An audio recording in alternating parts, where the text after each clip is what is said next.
Here's how you can pitch your book to readers without confusing them or losing their interest.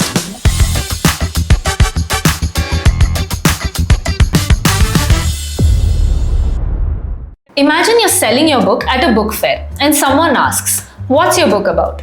This is your golden moment, but most of us miss it.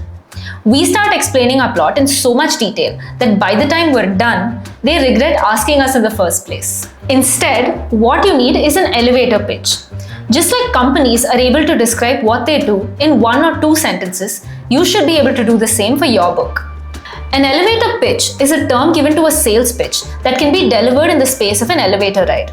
The idea is that the pitch you give in just 20 seconds is so powerful that the person is drawn in and wants to know more. For your book, your elevator pitch needs to be short, simple, and very memorable. For example, the elevator pitch for Harry Potter would be, it's about an orphan boy that goes to a school for wizards. That's all you need to get someone interested. It doesn't say anything about Harry's parents, his friends, or Voldemort. That's the whole point of an elevator pitch.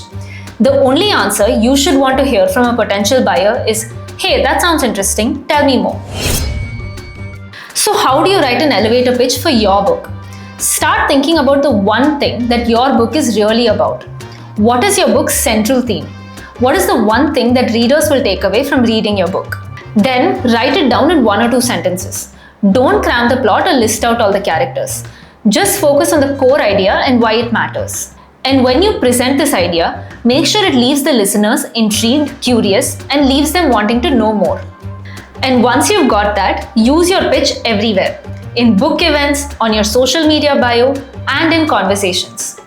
Your pitch needs to stick with people. Keep it simple, clear, and honest. That's all you need to get someone interested in your book. Do you have any more questions? Check out our other videos to stay updated about all things publishing. And you can also click on the link in the description to talk to one of our publishing consultants who will help clear all your doubts. Don't forget to subscribe and hit the bell icon for more updates. Happy publishing!